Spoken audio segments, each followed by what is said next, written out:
Welcome to Thursday Thoughts from the Garden. Today we are chatting about building vessels to receive abundance. This week's thoughts began with something simple, collecting eggs. Each day I walk out to gather from my hens, and every time I was overwhelmed by the sight. Dozens of eggs. The abundance should have been exciting, but instead it stressed me out. I had nowhere to put them, no plan, no outlet, just baskets full over and over again. Nowhere for them to go. I became so overwhelmed that I would neglect collecting them. Where was I going to put them? It got to the point that I was composting dozens upon dozens of eggs.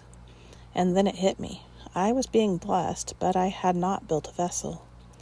To receive properly, enjoy, and benefit from blessings, I needed to change. In Torah we learn that divine light and blessing we receive are infinite, but only as much as we are able to hold. We can see in Malachim 2, 4, 1-7, in the story of Elisha and the widow. Elisha tells her to gather empty vessels and pour oil from her small jar into them. The miracle of the oil flowing only continued as long as there were vessels to receive it. Once the vessels were gone, the oil stopped. We learn that abundance requires preparation and space to hold it. In the Zohar 1:115a, Parashat Bereshit teaches that light without a vessel becomes chaos. The infinite light cannot manifest in the world unless it is clothed in vessels. The Baal Shem Tov teaches that a person must make a kli, a container for their light, or it will slip away and cause more confusion than growth.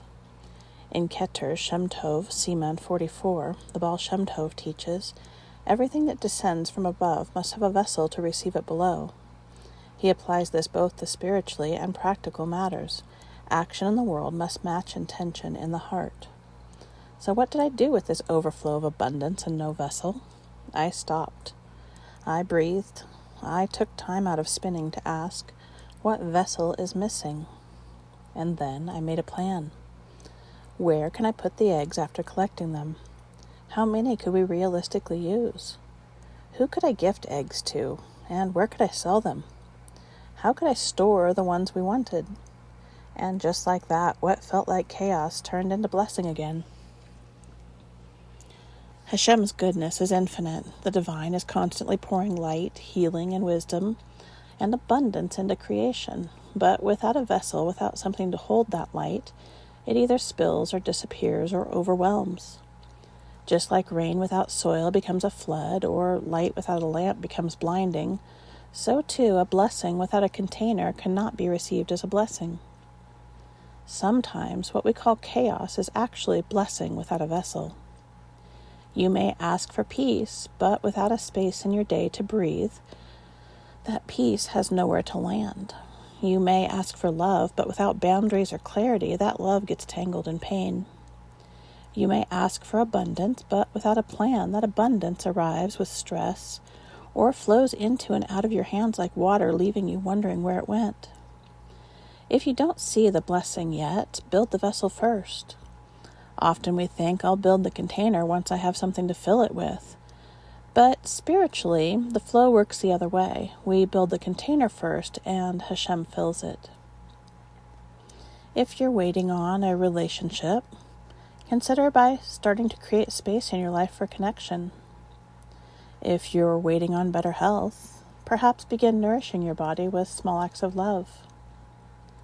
If you're looking for purpose or livelihood, try creating the framework and the intention for how you'd serve others. This is not fantasy. This is emunah with action. Make for me a sanctuary, and I will dwell within you. Shemot 25:8. We build the space, and Hashem brings the presence. I'd like to offer a short guide for building a vessel. Feel free to subtract from or add to this list for what works in your life. Number 1, recognize the chaos. What is currently too much? What is pouring in but feels like a burden instead of a blessing? What is missing that would improve your life? Number 2, name the blessing. Can you reframe this too much as divine abundance simply without structure yet? Can you define a lack as divine abundance waiting to be received in proper fashion? Number 3, Pause to listen. Sit in silence. Ask your soul, what do I need to hold this with ease? Number 4, make a physical list. What physical steps, containers, time blocks, or conversations do you need to make space? Number 5, call in support. We are not meant to carry or build alone. Who can help you construct this vessel?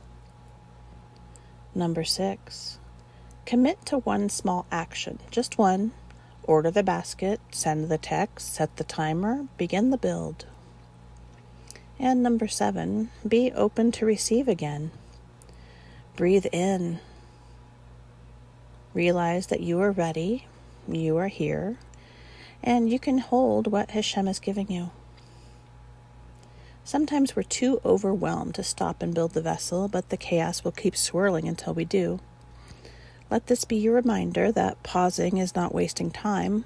It is making space for peace, for blessing, and for wisdom. And in this moment, you are already beginning.